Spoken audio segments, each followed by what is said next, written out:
ഒരു ദിവസം യേശുവും ശിഷ്യന്മാരും ഗലീലി കടലിലൂടെ മറുകരയ്ക്ക് യാത്ര പോവുകയായിരുന്നു. യേശു അമരത്ത് തലയണ വെച്ച് ഉറങ്ങിക്കൊണ്ടിരുന്നപ്പോൾ അതിശക്തമായ കൊടുങ്കാറ്റുണ്ടായി. തിരമാലകൾ ആഞ്ഞടിച്ചു കയറി അവർ സഞ്ചരിച്ചിരുന്ന വള്ളം മുങ്ങിപ്പോകുമോ എന്നവർ ഭയപ്പെട്ടു.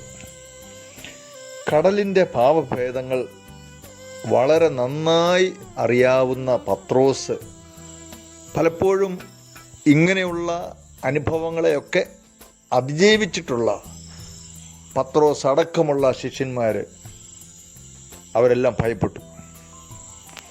പ്രിയപ്പെട്ടവരെ, എത്ര ജീവിതാനുഭവങ്ങൾ ഉള്ളവരാണെങ്കിലും ഒരുപക്ഷെ ഇതിനു മുമ്പ് പല പ്രതിസന്ധികളെയും നേരിട്ടിട്ടുള്ളവരാണെങ്കിൽ പോലും ചിലപ്പോൾ ചില സന്ദർഭങ്ങളിൽ ചില പ്രതികൂലങ്ങൾ കണ്ട് ആകെ ഭയപ്പെട്ടു പോകുന്ന അവസരങ്ങൾ വരും.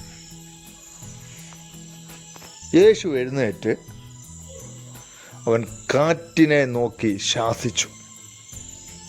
ശേഷം തിരമാലകളോട് പറഞ്ഞു, അടങ്ങുക, ശാന്തമാവുക. കടൽ ശാന്തമായി. പ്രിയപ്പെട്ട സഹോദരങ്ങളെ, ശ്രദ്ധിക്കുക, യേശു എന്താണ് ചെയ്തത്?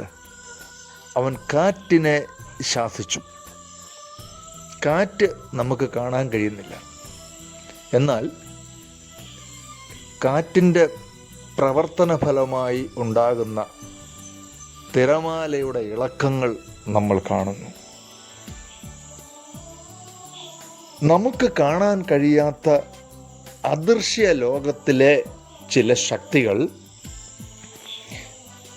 നമ്മൾ കാണുന്ന ഈ ദൃശ്യ ലോകത്തിലെ നമ്മുടെ ജീവിത സാഹചര്യങ്ങളെ നിയന്ത്രിക്കുന്നു. ചിലപ്പോൾ നമ്മളെ തകർക്കാനായിട്ട് ശ്രമിക്കുന്നു. എന്നാൽ നമ്മൾ ഭയപ്പെടരുത്. എന്താ കാരണം? യേശു നമ്മുടെ കൂടെ ഉണ്ട് എന്നുള്ളതാണ്. അതുകൊണ്ട് നമ്മൾ ഭയപ്പെടേണ്ടതില്ല. നമ്മെ തകർക്കാൻ ശ്രമിക്കുന്ന പല പ്രശ്നങ്ങളെയും പ്രതിസന്ധികളെയും ചില വ്യക്തികളെയും ഒക്കെ നമ്മൾ കാണുന്നു. ചിലർക്ക് ജോലി നഷ്ടപ്പെടുന്നു, വരുമാനം നഷ്ടപ്പെടുന്നു, രോഗങ്ങൾ വരുന്നു, മറ്റു പലതരത്തിലുള്ള പ്രയാസങ്ങളുണ്ടാകുന്നു. ആകപ്പാടെ നമ്മൾ ഭയപ്പെട്ടു പോകുന്നു. എന്നാൽ യേശു ചെയ്തത് എന്താണ്?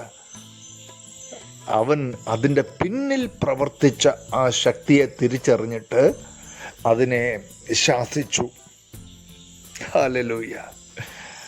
അപ്പോൾ ശാന്തതയുണ്ടായി. പ്രശ്നങ്ങളെല്ലാം കെട്ടടങ്ങി. പ്രിയപ്പെട്ട സഹോദരങ്ങളെ, ഇന്നും ഈ രാത്രിയിലും കർത്താവ് ആരോടൊക്കെയോ ചിലരോട് സംസാരിക്കുന്നു. തിരമാലകൾ കണ്ട് ഭയപ്പെടരുത്. ഒന്നും നിന്നെ മുക്കിക്കളയത്തില്ല, ഒന്നും നിന്നെ തകർക്കത്തില്ല, ഒന്നും നിന്നെ ഇല്ലാതാക്കത്തില്ല.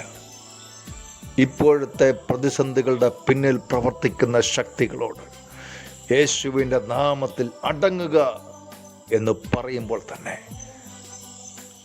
നിന്റെ പ്രശ്നങ്ങൾ പരിഹരിക്കപ്പെടുന്നത്, ജീവിതത്തിൽ ശാന്തതയുണ്ടാകുന്നത്, സ്വസ്ഥതയുണ്ടാകുന്നത് അനുഭവിക്കുക. കർത്താവ് നിങ്ങളെ ധാരാളമായി അനുഗ്രഹിക്കട്ടെ.